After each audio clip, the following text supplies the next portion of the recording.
Next unit है भाई force and laws of motion. तो इसमें हमारा टॉपिक होगा पहले फोर्स क्या है। फोर्स किसको बोलते हैं कि एनी पुल और push which can change the shape configuration और position of the body is called force.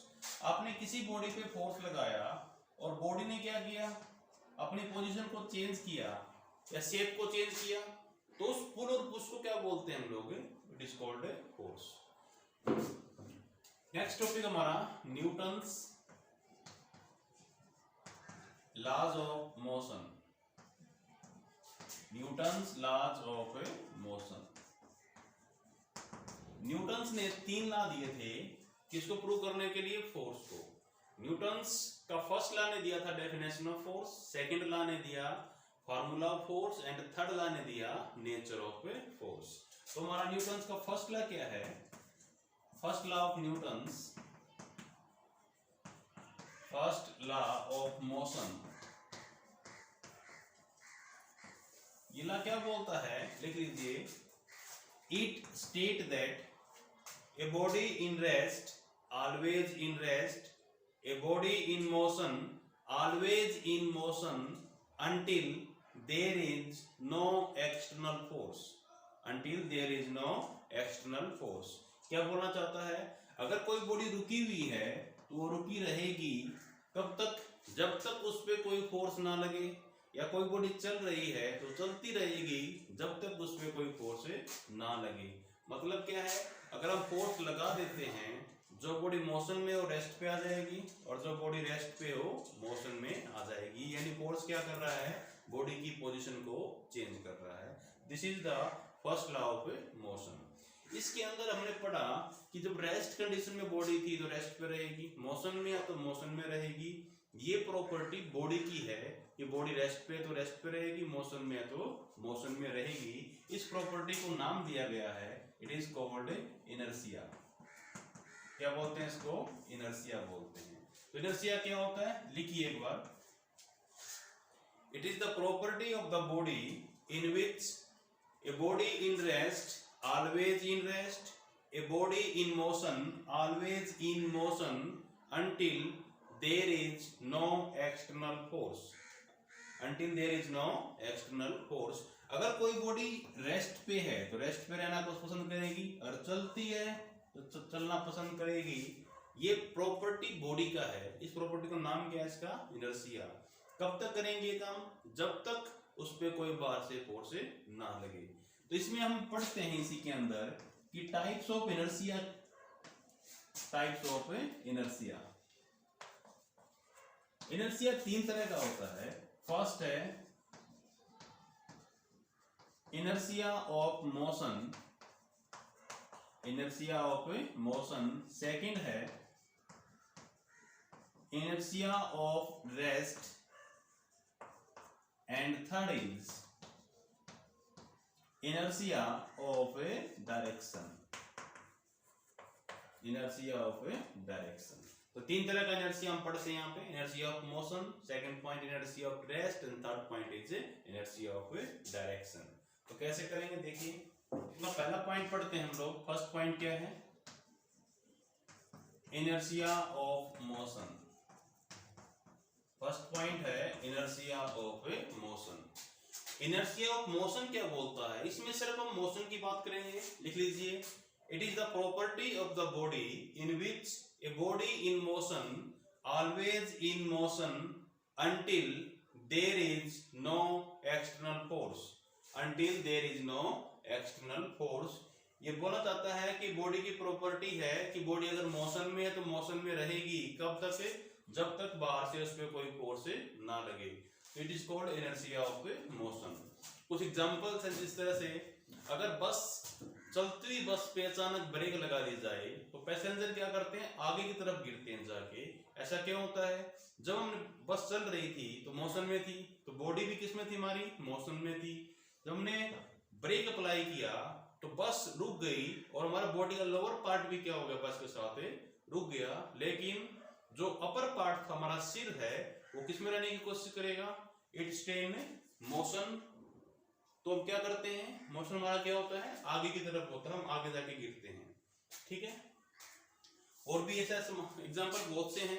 एक एग्जांपल ये है कि जो लिगेज होता है व्हीकल्स के ऊपर रखा जाता है, बस के ऊपर रखा जाता है, उसको टाइटली होल्ड करना पड़ता है।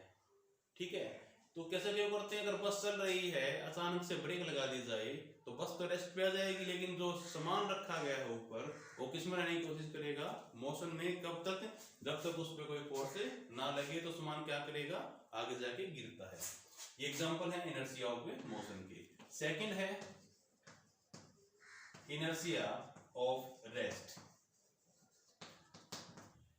इनर्शिया ऑफ रेस्ट में सिर्फ रेस्ट की बात करेंगे, लिख लीजिए, it is the property of the body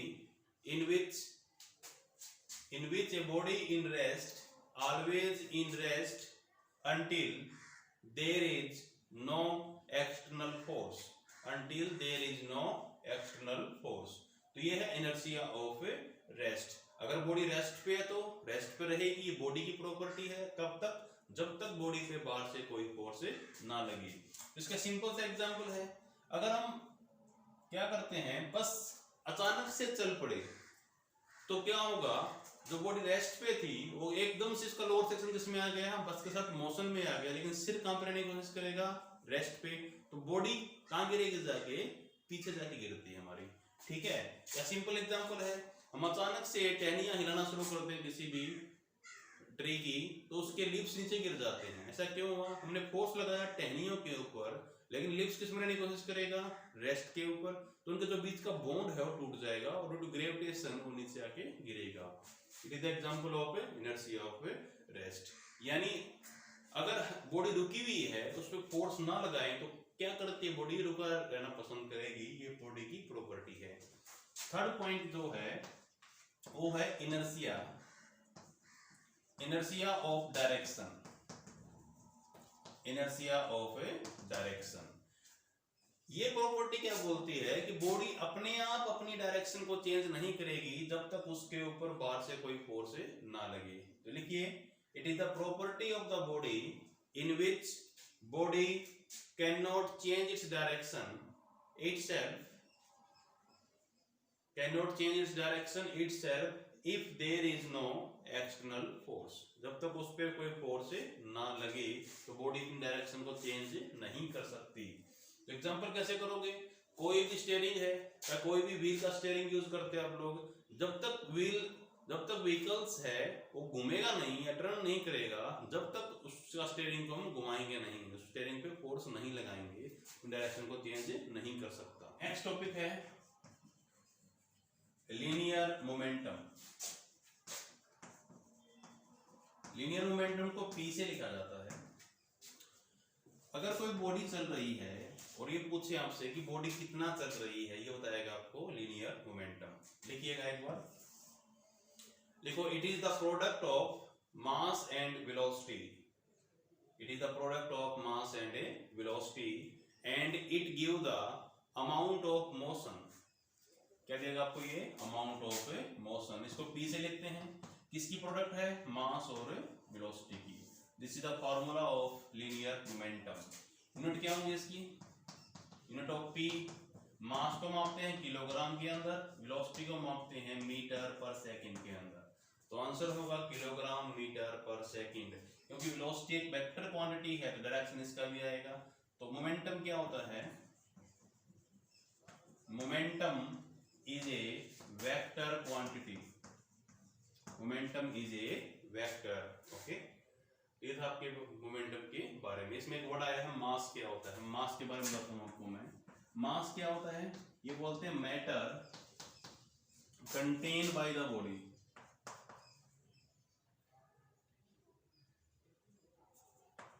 contained by the body is called mass, is called mass।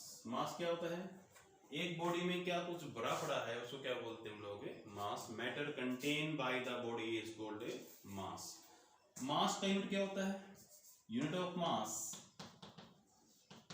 इसका यूनिट होता है किलोग्राम, किलोग्राम, इसको केजी से लिखा जाता है। और मास एक स्केलर क्वांटिटी है, इसका कोई डायरेक्शन नहीं होता, मास इज ए स्केलर। और ये भी याद रखिए मास कभी भी जीरो या नेगेटिव नहीं हो सकता। मास नेवर बी जीरो और नेगेटिव। मास कभी भी नेगेटिव या जीरो नहीं हो सकता। Mass is always positive. Mass is always positive. Mass हमेशा क्या होता है? पॉजिटिव होता है। तो मास क्या होता है? एक बॉडी में क्या कुछ भरा पड़ा है उसको क्या बोलते हैं हम लोग? Mass. Next, Newton second law of motion. Newton second law of motion हमें पढ़ना है। न्यूटन का सेकंड लॉ क्या बोलता है? देख लीजिए एक बार। It state that the change in momentum per unit time is directly proportional to force। directly proportional to force क्या बोलता है कि change in momentum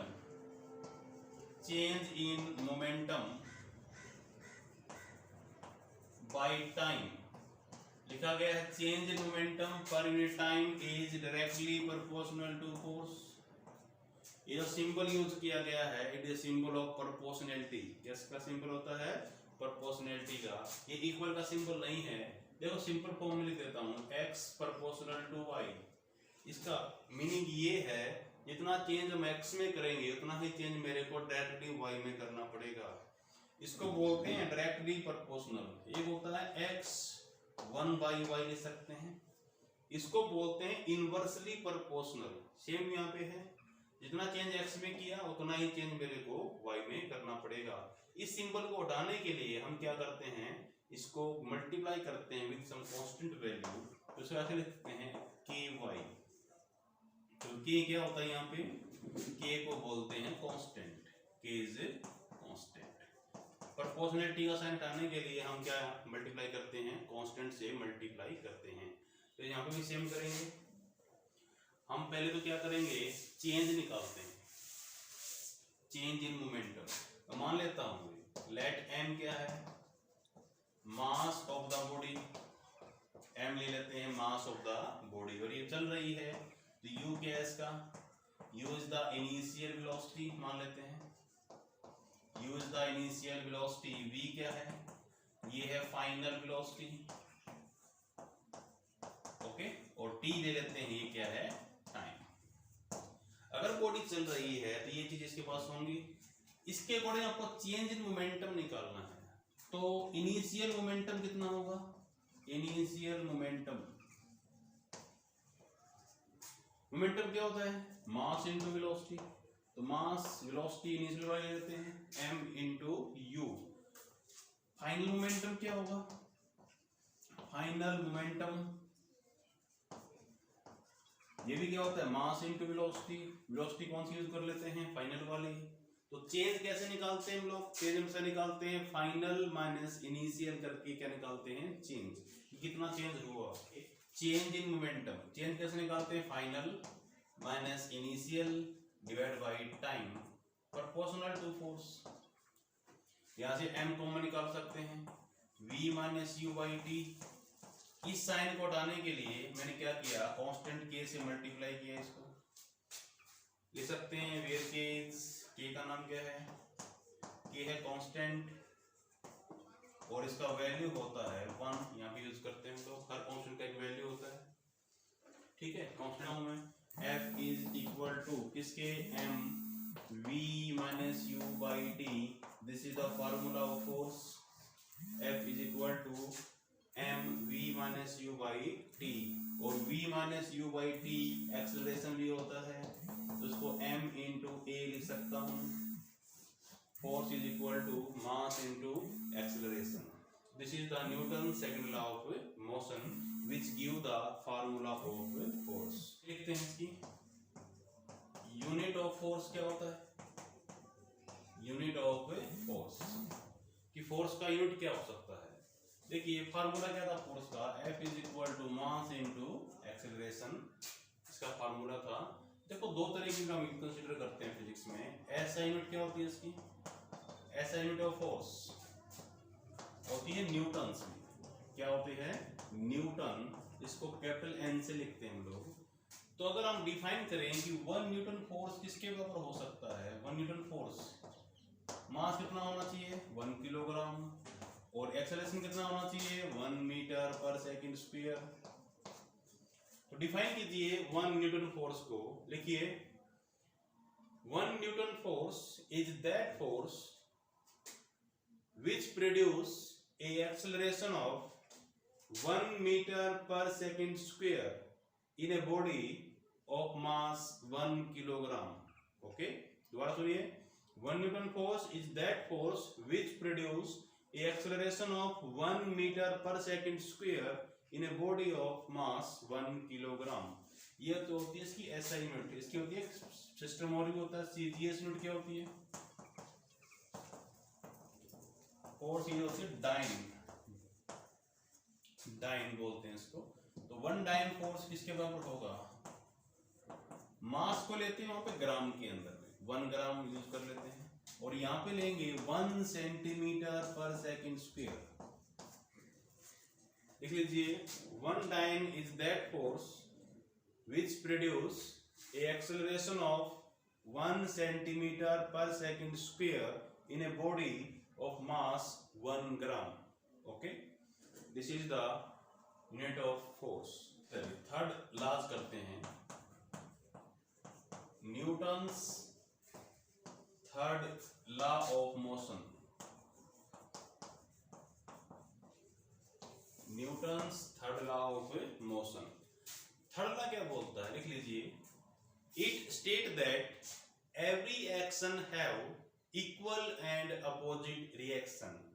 Every action have equal and opposite reaction. Simple form में देखें, देखिए कोई body है जो टेबल पर रखी गई है, ये बॉडी क्या करती है, अपने वेट से टेबल पे फोर्स लगाती है, इसको हम बोलते हैं एक्शन किया बॉडी ने।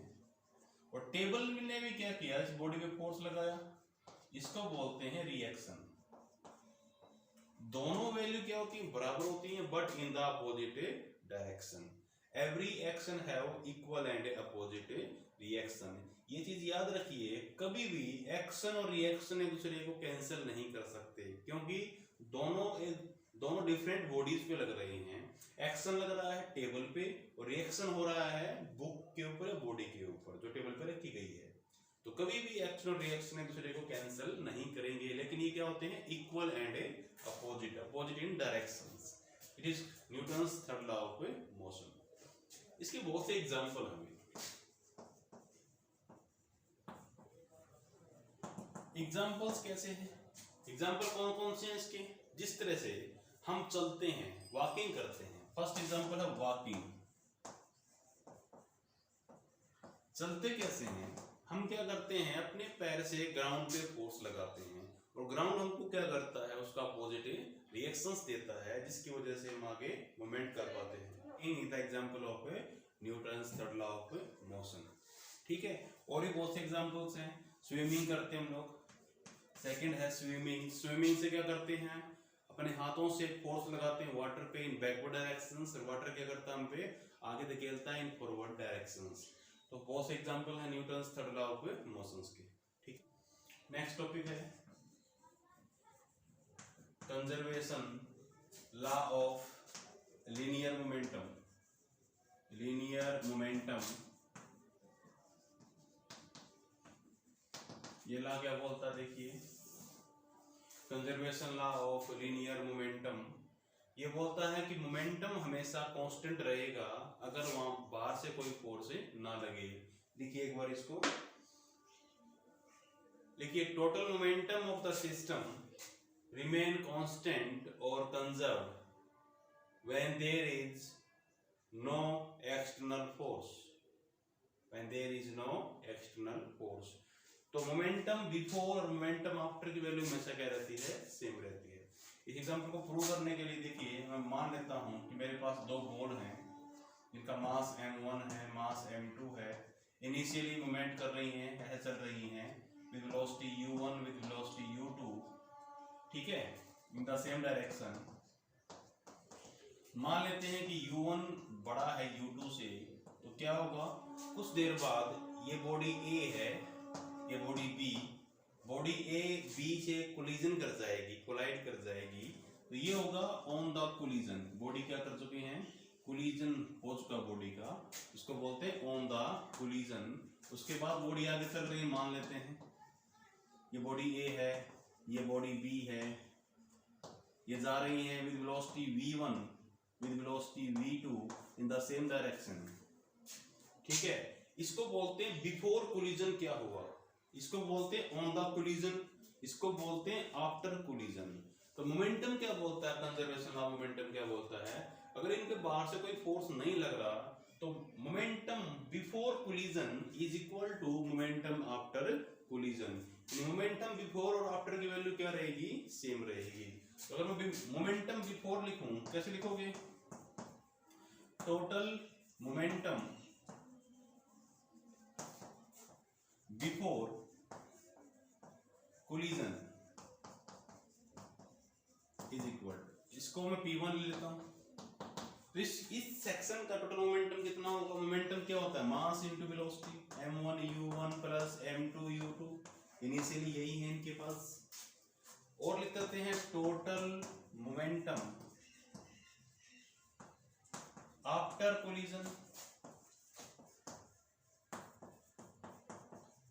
क्या होगा, इसको मैं P2 ले लेता हूं, ये क्या होता है आफ्टर कोलिजन, देखिए m1 v1 plus m2 v2, ठीक है। तो लॉ क्या बोलता है, अगर एक्सटर्नल फोर्स नहीं लग रहा तो मोमेंटम बिफोर कोलिजन और आफ्टर कोलिजन की वैल्यू क्या होनी चाहिए, बराबर होनी चाहिए यहाँ से। तो क्या ले सकते हैं, momentum before is equal to momentum after, इसको ऐसे लिख सकते हैं m1 u1 plus m2 u2 is equal to m1 v1 plus m2 v2. This is the equation to show the conservation law of linear momentum, ठीक है। Conservation law of momentum की कुछ application है, application of conservation law of momentum, conservation law of momentum, कुछ application है इसमें। पहला application है recalling of gun, recalling of gun. जब हम गन से फायर करते हैं तो क्या होता है, गन पीछे की तरफ चलती है, थोड़ी सी झटका सा लगता है वहां पे, उसको बोलते हैं रिकॉलिंग ऑफ गन। मान लेते गन है आपकी, ठीक है, और यहां से आप फायर करते हो इस गन से, इसके अंदर एक बुलेट है जिसका कुछ मास होगा, गन का कुछ मास होगा, तो बुलेट जब बाहर निकलती है विद सम वेलोसिटी, तो गन की वेलोसिटी, गन क्या करती है, बैकवर्ड डायरेक्शन में मूवमेंट करती है, इसको बोलते हैं रिकॉलिंग ऑफ ए गन। इसको प्रूव करने के लिए हम क्या कर लेते हैं, मान लेते हैं लेट m, ये है mass of the gun, mass of a gun, और स्मॉल m ले लेता हूं mass of bullet, mass of A bullet, ठीक है। अब इनिशियली देखो क्या होगा, इनिशियली दोनों ही किस पे हैं, रेस्ट के अंदर है, तो दोनों की वेलोसिटी क्या होगी, इनिशियली होगी 0। After firing